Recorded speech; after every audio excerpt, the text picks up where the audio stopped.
ಉಡಾಯಿಸೋ ಖಾರ ಬಣ್ಣ ರುಚಿಯನ್ನು ನೀಡುತ್ತದೆ. ಮೆಣಸಿನ ಪುಡಿ ಚಿಂದಿ ಉಡಾಯಿಸೋ ಖಾರ ಬಣ್ಣ ರುಚಿ. ಈಗ ಇಲ್ಲಿ ರೆಹಮಾನ್ ಕೊಲೆ ಪ್ರಕರಣ ಮತ್ತು ಅಶ್ರಫ್ ಈ ಎರಡೂ ಕೊಲೆ ಪ್ರಕರಣದಲ್ಲಿ ಅಲ್ಲಿ ಯಾವ ಉದ್ದೇಶದಿಂದ ನಡೆಸಲಾಗಿದೆ ಮತ್ತು ಅದರ ಮೋಟಿವ್ ಏನಿತ್ತು ಅಂತ ಇನ್ನೂವರೆಗೂ ಗೊತ್ತಾಗಿದೆ. ಅಲ್ಲ, ಇನ್ವೆಸ್ಟಿಗೇಷನ್ ನಡೀತಾ ಇದೆಯಲ್ಲ. ಇನ್ವೆಸ್ಟಿಗೇಷನ್ನು ಒಂದು ದಿವಸದಲ್ಲಿ, ಒಂದು ವಾರದಲ್ಲಿ ಅಥವಾ ಒಂದು ತಿಂಗಳಲ್ಲಿ ಮುಗಿದೋಗೋದಿಲ್ಲ.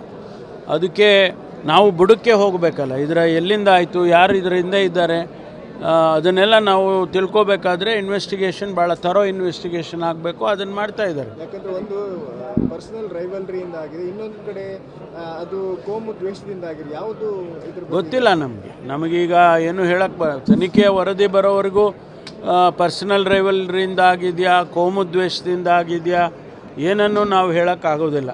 ವರದಿ ಬಂದ ಮೇಲೆ ಅದನ್ನು ನಾವು ಹೇಳ್ಬೋದು. ಅಲ್ಲ, ನಾವು ಮ್ಯಾಂಡೇಟು ಅವ್ರದ್ದು ತಗೊಳ್ಳೋದಕ್ಕೆ ಅವರಿಗೆ ಅಧಿಕಾರ ಇದೆ. ಅವರು ಈಗಾಗಲೇ ಸರ್ಕಾರಕ್ಕೆ ಪತ್ರ ಬರೆದಿದ್ದಾರೆ. ಅದರಿಂದ ಅವರಿಗೆ ಕೊಡಲೇಬೇಕಾದಂಥ ಪರಿಸ್ಥಿತಿ ಇದೆ. ಅವ್ರಿಗೆ ಅದು ಕೇಳಿಲ್ಲ, ಎನ್ ಐ ಅವ್ರು ಕೇಳಿಲ್ಲ. ನೋಡೋಣ, ನಮ್ಮ ಪೊಲೀಸ್ನವರು ಸಮರ್ಥರಿದ್ದಾರೆ, ಸಮರ್ಥರಿಲ್ಲ ಅಂತ ಅಲ್ಲ.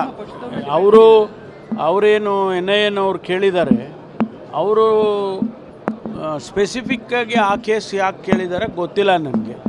ಆದರೆ ನಮ್ಮ ಪೊಲೀಸು ಇನ್ವೆಸ್ಟಿಗೇಷನ್ ಮಾಡೋದ್ರಲ್ಲಿ ಕೂಡ ಸಮರ್ಥರಿದ್ದಾರೆ, ಮಾಡ್ತಾರೆ. ಸರ್, ಈಗ ಈ ರೆಹಮಾನ್ ಕೇಸ್ ಮತ್ತು ಅಶ್ರಫ್ ಕೇಸನ್ನು SIT ರಚನೆ ಏನಾದರೂ ಮಾಡ್ತೀರಾ? ಅಲ್ಲ, ಈಗ ನಾವು ಏನು ತನಿಖೆ ನಡೀತಾ ಇದೆ, ಅಗತ್ಯತೆ ಬಿದ್ದರೆ ಇನ್ನೂ ಹೆಚ್ಚು ತೀವ್ರವಾಗಿ ಮಾಡ್ತೇವೆ. ಸರ್, ಈಗ ಈ ಜಾತಿ ಗಣತಿ ವಿಚಾರದಲ್ಲಿ ಹೇಳಿ. ಜಾತಿ ಗಣತಿ ವಿಚಾರದಲ್ಲಿ ಈಗ ಮರು ತನಿಖೆ, ಒಂದು ಕಡೆಯಿಂದ ಜಾತಿ ಗಣತಿಯ ಇದನ್ನು ಮರು ಸರ್ವೆಗೆ ಈಗ ಮತ್ತೆ ಇದು ಕೊಡ್ತಾ ಇರುವಂಥದ್ದು, ಇದೆಲ್ಲ ಒಂದು ಕಡೆ ಮತ್ತೆ ಎರಡು ಮೂರು ಕಾರಣಗಳಿದ್ದಾವೆ.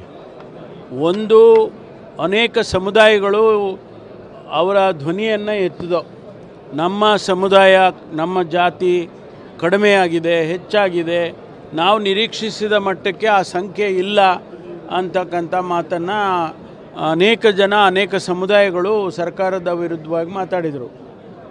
ಅದರ ಜೊತೆಗೆ ಈ ಒಂದು ನಾವೇನು ಕಾಂತರಾಜು ಅಥವಾ ಜಯಪ್ರಕಾಶ್ ಹೆಗಡೆ ಈ ಕಮಿಷನ್ನವರು ಕೊಟ್ಟಂಥ ವರದಿಯಲ್ಲಿ ಬಂದಿರತಕ್ಕಂಥ ಡೇಟಾ 10 ವರ್ಷ ಹಳೆಯದು. ಆ 10 ವರ್ಷದಲ್ಲಿ ಜನಸಂಖ್ಯೆ ಸ್ವಾಭಾವಿಕವಾಗಿ ಜಾಸ್ತಿ ಆಗಿದೆ, ಅದು ಕೂಡ ಸೇರಬೇಕಲ್ಲ. ಹಾಗಾಗಿ ಇದನ್ನು ಕೂಡ ಲೆಕ್ಕಕ್ಕೆ ತಗೊಳ್ಳಿ ಅಂಥೇಳಿ ಅನೇಕ ಜನ ಸಲಹೆ ಮಾಡಿದರು. ಅದರ ಜೊತೆಗೆ ನಮ್ಮ ಹೈಕಮಾಂಡ್ನವರು ಕೂಡ ಇದನ್ನು ಮಾಡುವಾಗ ಸರಿಯಾಗಿ ಮಾಡಿ ಹಾಗೆ ಅಂತೇಳಿ ಹೇಳಿದರು. ಅಂಥೇಳಿ ನಾವು ಸಂಪುಟದಲ್ಲಿ ಮಾನ್ಯ ಮುಖ್ಯಮಂತ್ರಿಗಳ ಅಧ್ಯಕ್ಷತೆಯಲ್ಲಿ ಒಂದು ತೀರ್ಮಾನ ತಗೊಂಡಿದ್ದೇವೆ. ಇದನ್ನು ರೀಸರ್ವೆ ಮಾಡಬೇಕು, ಪುನರ್ ವಿಮರ್ಶೆ ಮಾಡಿ ಪುನರ್ ಸರ್ವೆಯನ್ನು ಮಾಡಬೇಕು ಅಂತೇಳಿ ತೀರ್ಮಾನ ತಗೊಂಡಿದೆ ಸರ್ಕಾರ. ಅದಕ್ಕೆ ಒಂದು ನಿಗದಿನೂ ಕೂಡ ಸಮಯವನ್ನು ನಿಗದಿನೂ ಮಾಡ್ತಾರೆ. ಆ ಸಮಯದ ಒಳಗಾಗಿ ಇದನ್ನು ಮಾಡಬೇಕು ಅಂತ. ಯಾವ ಒಂದು ವಿನಂತಿ ಸರ್ಕಾರದ ವತಿಯಿಂದ ಏನು ಅಂತೇಳಿದರೆ, ಯಾವ ಸಮುದಾಯಕ್ಕೆ ಆತಂಕ ಇದೆ, ಯಾವ ಸಮುದಾಯಕ್ಕೆ ನಮ್ಮ ಜಾತಿ ಸರಿಯಾಗಿ ಅವರು ಎನ್ಯುಮರೇಟ್ ಮಾಡಲಿಲ್ಲ ಅನ್ನುವಂಥ ಪ್ರಶ್ನೆ ಇದೆ, ಅವರು ಈಗ ಅದನ್ನು ಸರಿಪಡಿಸ್ಕೊಳ್ಳೋದಕ್ಕೆ ಒಂದು ಅವಕಾಶ ಸಿಕ್ಕಿದೆ. ಅದನ್ನು ಮಾಡಿಕೊಳ್ಬೇಕು ಅಂತೇಳಿ ನಾನು ಜನಸಮುದಾಯದಲ್ಲಿ ವಿನಂತಿ ಮಾಡ್ತೀನಿ. ಈ ಹಿಂದಿನ ಕೋಮು ವೈಷಮ್ಯ ಪ್ರಕರಣಗಳಿದೆ, ಈ ಹಿಂದೆ ಆದದ್ದು, ಅದನ್ನು ಕೂಡ ಈ SIF ಅಲ್ಲ, ಇವರು ಇನ್ವೆಸ್ಟಿಗೇಷನ್ ಮಾಡೋಕ್ಕೆ ಹೋಗೋದಿಲ್ಲ ಈಗ. This is not an investigating agency, this is A striking force.